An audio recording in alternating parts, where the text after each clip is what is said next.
Welcome in. It's another edition of the Kelly Wells Show. I'm Andrew Joyce, your host, joined by our coach. He is an NAI National Coach of the Year, High School Coach of the Year, Kentucky State Champion, and NAI College National Champion. He's our coach, Coach Kelly Wells, 17-2, 8-1, first run through the conference complete. If I had asked you the question back in October, if you'd go through a full stretch of conference play and be 8-1, would you be satisfied? Not really. I mean, you know me well enough to know that I don't like to lose at Tiddlywinks, but Sure. to have one loss through the first round of the conference, I mean, it's better than anybody else has done, and we've got the second best record in all of basketball at our level, and you know we've done a lot of good things, but you know certainly those two blemishes on our schedule are ones we don't like to see, but nonetheless we'll fight through and keep working. Currently ranked fourth in the country. New rankings due out as we're on the air right now, a possibility to move even higher. Does that become more of a thought for you where this team is ranked as we get closer and closer to tournament time? I know January, the December rankings, they don't mean so much, but as you get closer to tournament time, do you have to keep that in mind? We do. I mean, it's part of the NAIA level, and it's important to get national tournaments and to get your seeding where you want it to be. And so it is important in that regard, and we share that with our players. We don't try to play who's got a secret. We try to be honest and open with them and know that every game from January to February is a one-game championship. You have to take care of business on your home court. You have to go play great on the road and try to steal as many of those victories as you can. And Sure. So far, the guys have done a great job. You know, we've had a handful of nights we hadn't played well. One of those was one Monday night, but we found a way to win, and Right. that's been the key characteristic of this team. We still haven't played great basketball collectively, and I'm still waiting to see that happen, but we're finding ways to win when we're not playing great. Would you be concerned if this team was playing great basketball in late January? I wouldn't so much in late January. I would probably early January. I think it's about time to start gearing that up, and we've shown some signs. Thursday night we were very good at a lot of times. And I think if we'd have played the game on a regular basis on Saturday, we'd have carried that momentum. Right. But moving that, postponing it until Monday kind of threw us off track a little bit. So we need to get that going again Thursday and Saturday coming this week. Coming off back-to-back wins, 3 straight now for the Bears, and as you said, a tremendous effort against Rio Grande, a lackluster shooting night for the Bears, 34% from the field, 1 of 16, I believe, from three-point range against Shawnee State. You've had a game now, you say the first in your career, where you've had the entire game, no three-pointers. And now, last night, 1 of 16. You nearly had 2 in one season. This is not a poor shooting team. What do you attribute that to? Mostly it's concentration. I think a lot of it's like our free throw shooting earlier in the year too. We had some nights where 52, 53% from the free throw line, and that's certainly uncharacteristic of our team. I just think a lot of it's concentration, and it's like anything. You start believing good, you start believing bad, and if you miss a few shots, it gets mental for you. I couldn't pick out a handful of shots that were bad the other night in either game that we took. We just weren't making them, and you know we make shots in the Rio game where we make shots in the Shawnee game, and those games go from 18 points to a 28-point game to a 12-point game to a 25-point game, Sure. just by making shots we normally make. And I'm not going to try to make a big deal out of it, with the exception probably in my head. I mean, we're 1 of 25 in the last 2 games from the three-point line, and that's not good enough. But we've made up for it in some areas that we haven't been great at lately, and that's rebounding. We've dominated the glass. Sure. Last 2 meetings we've been plus 20 on the boards, and before that we were out rebounded 4 out of our last 5 games. So we've corrected some of the things we wanted to work on, but we forgot about a few things that we were doing well. So we've got to mesh it all together. 2020 guy. Last night against Shawnee State, Chris Cantino, 26 points, 21 rebounds. I don't think that's happened at Pikeville since 2004. And that's a special kind of night. What was it like when you saw that his play taking place last night? Well, between him and Elijah Justice, they basically bailed us out because nobody else really played all that great. I thought it was a very common night for us, but I thought his activity level was much better. I thought that was the freshest he'd looked in a while. We tried to give him a few breaks here and there to try to keep him going, but I thought he had a nose for the ball like never before. We got the free throw line 47 times in that game, and most of it was because his aggression. We didn't really run a play for him. All of his were hard work, going to the glass, getting them. We had 15 offensive rebounds at halftime. Our goal for the game was 12. just a lot of good stuff. I mean, we could brag on him all night long, but it was certainly a big time game for him. And I think the first since Tion Knox, who we keep up with on Facebook and say hello to all the time. So wonderful player there, and so Chris is in good feet right there. No doubt about it. And Elisha Justice, a healthy Elisha Justice we're seeing this year, and it's good to see his complete game back.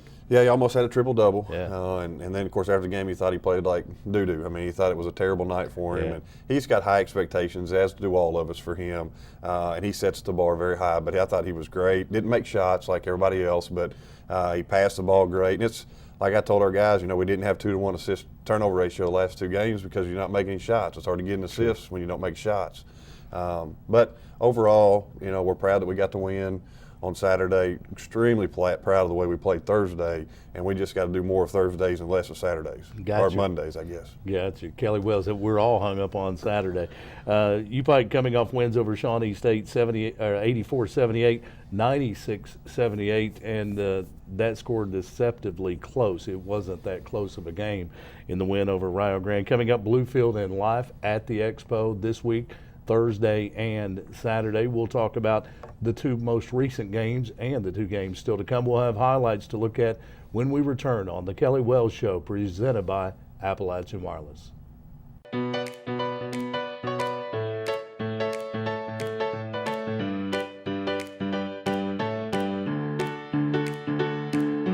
Hey now, come on, let's go. The music's playing, I've got to move on to go out. No more delaying, pack my things up, carefree, adventures waiting. I'm heading out to see the rest of the world. Welcome back in the Kelly Wells Show, presented by Appalachian Wireless. Andrew Joyce, along with our coach, Kelly Wells, of the number 4 currently ranked team in the nation, the UPike Bears, 17-2, 8-1 in the conference, and coming off back-to-back wins over Rio Grande and Sean. Yes, it is Rio Grande. In Texas, it's Rio Grande. In Ohio, it's Rio Grande. And 96-78. Coach, we'll get started with a look at highlights, and we've touched on already one of those nights against Rio that this truly was one of the top teams in the country. And you can take division out of that on some occasions. It was a great night against Rio. Yeah, I think everybody had a great time. I mean, from our fans to our camera folks to radio people to parents. I mean, it was just a fun night. The guys were dialed in. Our crowd was unbelievable.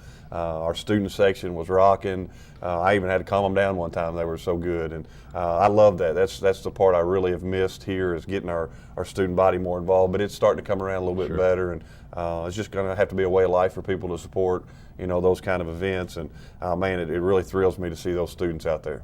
Got to find a way to charter buses and get the baseball guys on the road. The baseball guys are part of the team. They were in their suits and sneakers the other night with us, and it was neat. But not just our baseball team, our whole student body's been great. Absolutely. Tremendous. Let's take a look at the highlights. We'll step back to Rio Grande and get things started in that win. The final, 96-78. There's your spoiler alert. Yeah, here's Rio did a good job of downing all our ball screens. You can see we started attacking really well here. And there's Elijah finding Chris Cantino on a nice screen and roll action after they down it. And here's some of our transition offense. And Josh Whitaker is one of the toughest guards in the league. And here he is pulling up with a nice elbow jump shot in transition that he can do very, very well. And one of our sets here, some elbow work. And KJ makes a great pass to Bruce to kind of get it started and get the dunk fest going a little bit there. And here we are in some of our pressure defense, and we cough up a turnover, and here's Kenneth, KJ pushing in transition, still not 100% on his handle yet, but he's getting there, but does a great job with the post feed. Bruce misses a left shoulder turn, but here we stay active on the glass, and Kiala going with his offhand to finish around the basket. Just a tremendous athletic play. And here we are again in our transition stuff. Josh Whitaker creating offense from defense, and Bruce hitting a nice little trail jump shot that he's very capable of hitting. Again here, more side pick and roll action, and just a great job by Kiala getting in the paint, and an awesome screen by Bruce Reed to get him open for an elbow jumper. Good teamwork. And here's the athletic show, and Bruce Reed starting a fast break with one of his 5 blocks on the night. And KJ with a great kick, and when Elijah's aggressive like that, man, it just smiles come over my face, and there he is with a big 3. And here we are again in one of our clear out segments for Kiala with a great Euro step to the basket. We really started playing north to south well in this game.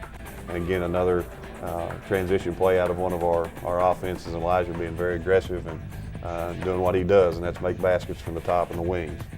Again, some more ball screen action. They downed it. Another great decision by EJ, getting himself aggressive, and man, he was hunting his shot there for a little while in that game. It was nice to see.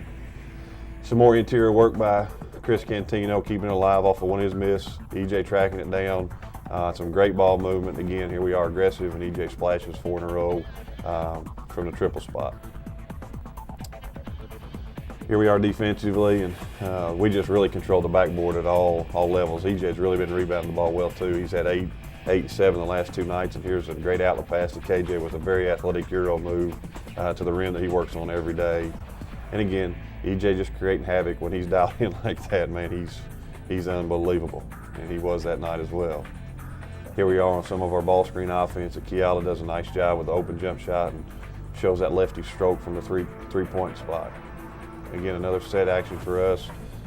We call this counter and get a nice backdoor look out of it. And when you start making jump shots, they've got to overplay, and so we took advantage of that. And here's what we did all night so well is points in the paint. And you get the ball to Bruce Reed and Chris Cantino down there. One of 2 things is going to happen. They're going to score or you're going to foul them. And this one right here, they did both. He scored and they fouled him. Chris done a good job keeping his eye on the basket there. Here's our little penetrator, Jay Witt, getting to the hole. Nice little scoop shot with probably should got a foul too, but nice job getting to the rim. Here we are running another half-court set. They down our ball screen. Josh does a great job with his Euro step through and a little scoop shot on the opposite side of the rim that he does so well. Little pesky guy, Josh Whitaker knocks it loose. Transition, off we go.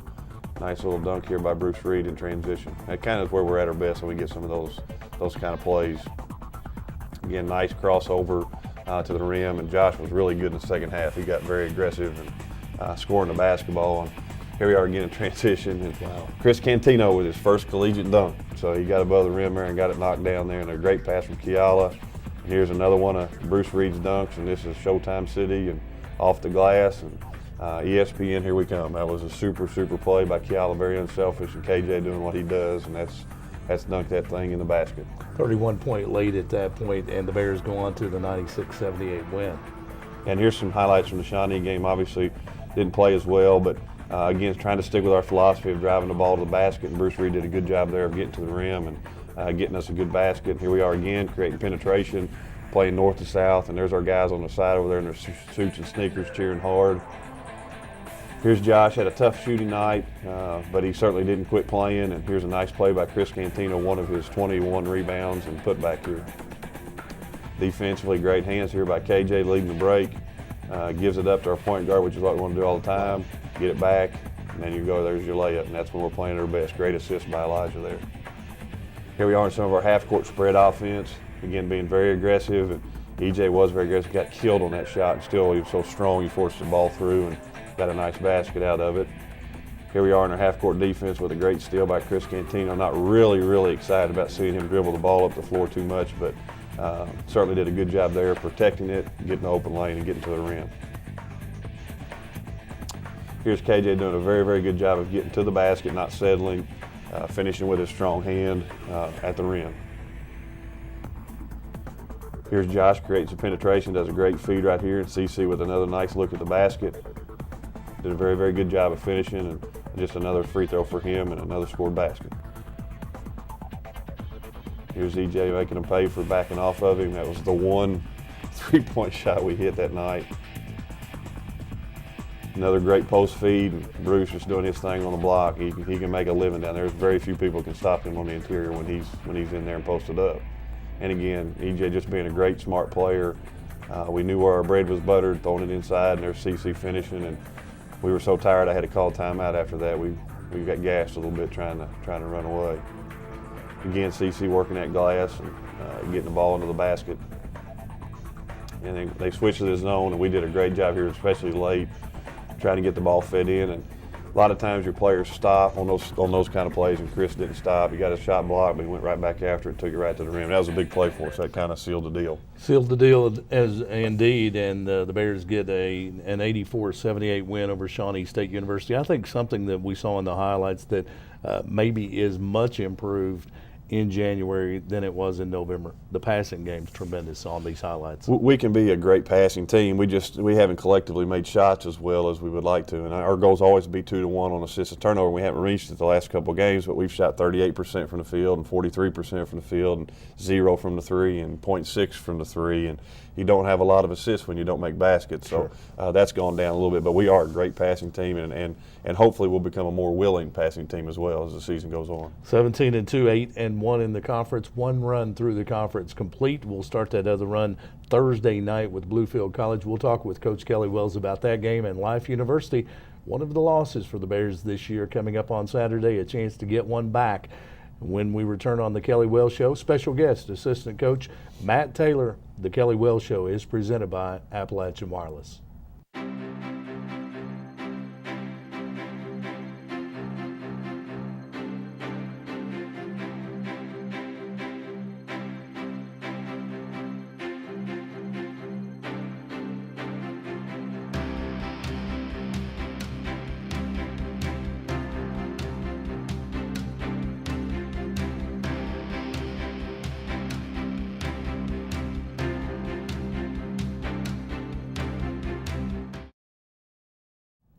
Welcome back in. The Kelly Wells Show, presented by Appalachian Wireless. Andrew Joyce will be rejoined by Coach Wells in just a few moments. Right now, we step into the Bears den. Not a Bears player tonight, but one of the members of the coaching staff. Matt Taylor joins us now. And Matt, welcome back to the Kelly Wells Show. It's a pleasure to be here. Been here before. You know the drill. We've got folks that are tuned in that may not know your background and how you got here. Let's talk about that, your basketball background. My basketball background actually started at Round County High School.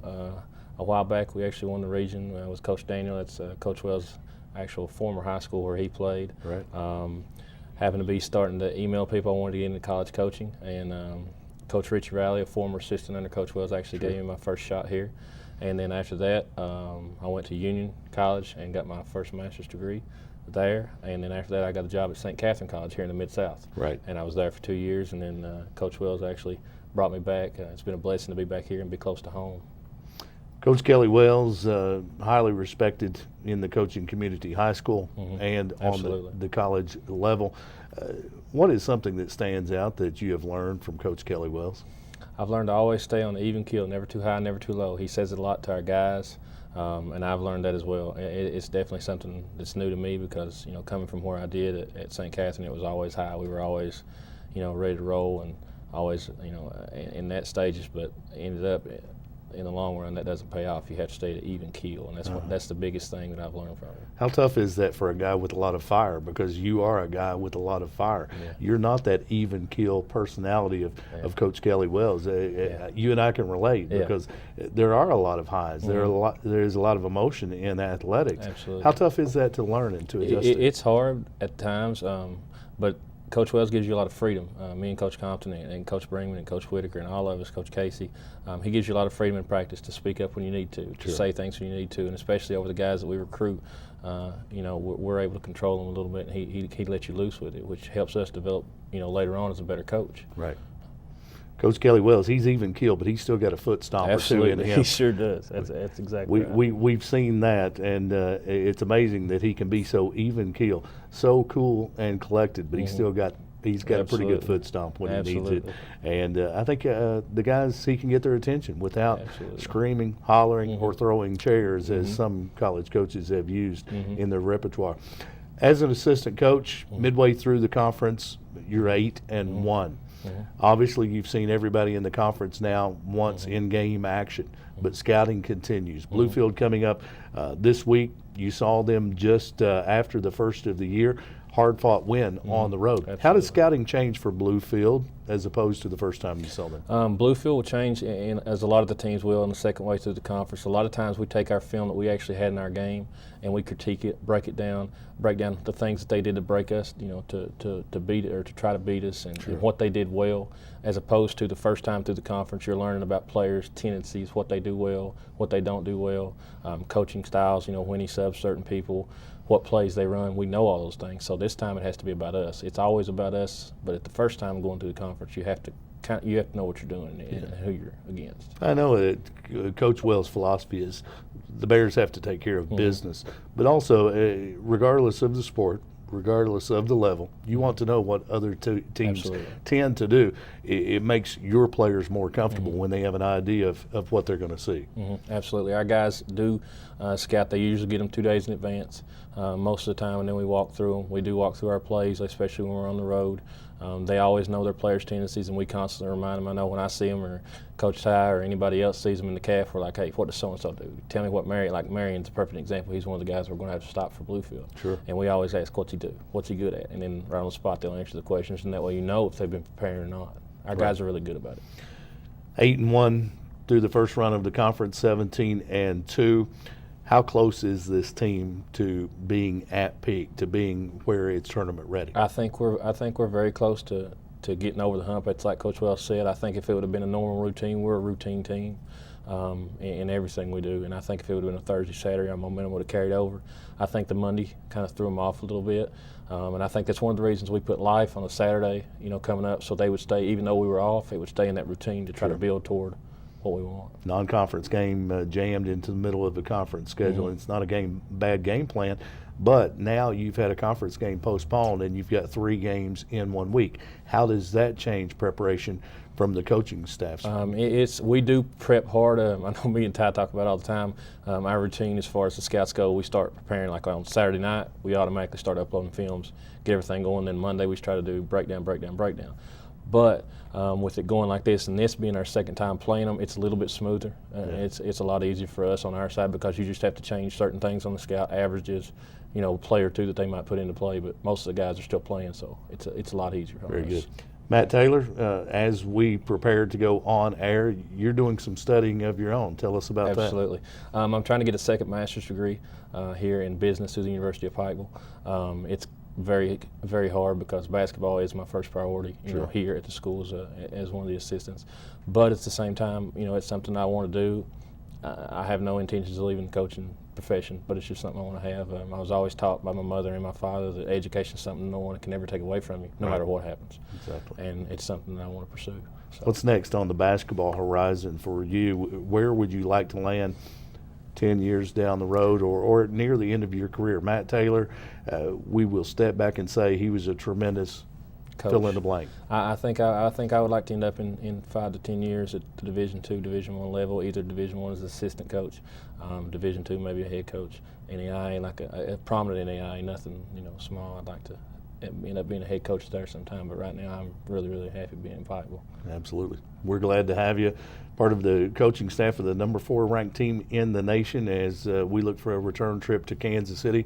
Matt, thanks for all you do. Good luck on your school work. Thank you for having me here. And that second Masters, and we'll look forward to seeing you and the scouting report on Thursday. We always get a sneak peek, Absolutely. too. I hope it works out for us. Absolutely.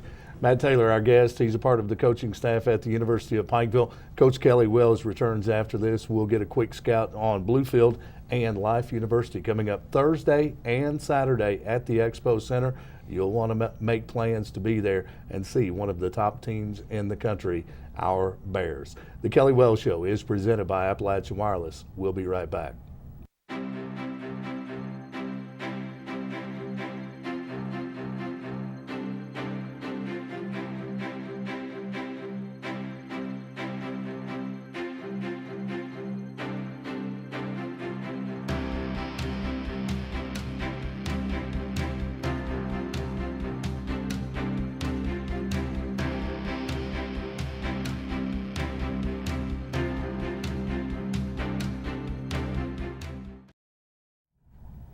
Welcome back in. The Kelly Wells Show, presented by Appalachian Wireless. I'm Andrew Joyce with our coach, Kelly Wells. UPike currently ranked 4th in the nation, 17-2, 8-1 in the conference. And we'll get a quick scout on Bluefield and Life coming up. But Matt Taylor, great addition to the staff. Yeah, we've had him here once before, and he was part-time, and then he went to get full-time. And you can tell why we're successful. And every time we bring someone on the show, and Matt and Ty and the players, I'm just a very small part of what we do. I mean, our players are tremendous. Our coaches are even better. and it affords me opportunity to think and to coach. And we got guys like Matt who recruit just relentlessly, and I mean, we've got players we shouldn't have, to be frank. I mean, guys we have on our team we shouldn't have here. They're that good. They're that talented. And my guys do an awesome job, and they're the reasons we're successful. And I get way too much credit because they're the brains behind the operation and do just a wonderful job. And I'm blessed to have those kind of guys. And players and coaches, members of a coaching staff, are a reflection of their head coach. We will remind you, you get the credit that you absolutely deserve. Coach Kelly Wells, Matt Taylor talked about even keels, one of the most important things he's learned from you.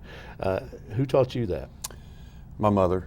Certainly can't tell you that I got that from my father. He's the fiery side of things. But I've also learned that, yelling and screaming, there's a time and a place for that. But there's also a time and a place for calmness. There's a time and a place for rational thinking. And the game of basketball is so fast, if you spend more time yelling than you do coaching, you miss some opportunities and you can't think. And I don't care who you are, if you're angry, you're never going to be as good a thinker. I think we all can say when we're angry, our thought processes are different.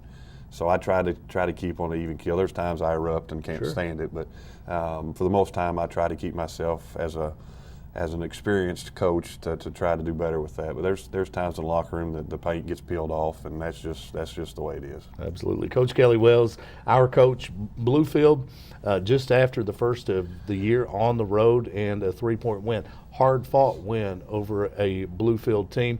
What's different this time you face them? Well, they're very talented. There's not a whole lot different with them. They're just playing good basketball. Their record's not indicative of how good of a team they are. They've just played a tough schedule. Our league's brutal. Every game in it's going to be tough, and they've done a great job of adding some athletic parts to their puzzle. They're bigger. They're 6'6", 6'7" in the post. They've got 2 posts that run and jump very well. Their guards are super quick, and as we broke down the tape, we did a poor job defensively that night. We actually had to sit back in a 2-3 zone to keep any semblance of keeping them out of the paint. So we've got to be ready to play. And that was the night they had the blizzard, and we drove back in it, and we were just not dialed in and focused in that game. And to their credit, they took advantage. And we trailed most of the game, 1 or 2 points, and broke loose there towards the end. But it certainly was a tough game. Absolutely. And then Life University, we talked as you faced Life all the way back in November. One of the poorest performances of the year for your team. You talked about, I believe it may have been the first road trip for your team in that one, and just really didn't play well. We didn't, and they tell you you're gonna have 5 nights usually in a season that you're just going to hate the effort your team put out there, and that was certainly one of them. And we look forward to the opportunity to revenge that defeat on Saturday. And again, they're a very fast, quick team, not very big, but do a great job of penetrating. And that was in the first road trip, and we did a poor job. Just frankly, we were not very good, and hopefully we'll respond to that and play better at home. 2 quality opponents no coming question. up this week. Need a big crowd, need a loud crowd at the Expo Center. We do, and we know there's a lot of games going on, but we'd like to take a small piece of your time to come out. I don't think you'll have any regrets. Life's going to be rated probably in the top 30 this week, and Bluefield's always going to be very athletic. They've got 2 hydro-athletic players. You're going to see a lot of dunking, a lot of play that people enjoy, and I think our guys will be dialed in and ready to play. Good luck against Bluefield. Let's get a couple more. I'm with you. I'm excited about this end of January and start of February. I think it should be a fun ride. This team is nearing tournament ready. And talking about U-Pike, 17-2, 8-1 in the conference. Coming up Thursday night at the Expo Center, the Bears will host the Rams of Bluefield. 8 p.m. tip-off, and then Saturday a 4 p.m. tip-off at the Expo, hosting Life University. Coach Kelly Wells and the Bears on the court. We'll look for you there. You've been tuned to the Kelly Wells Show, presented by Appalachian Wireless.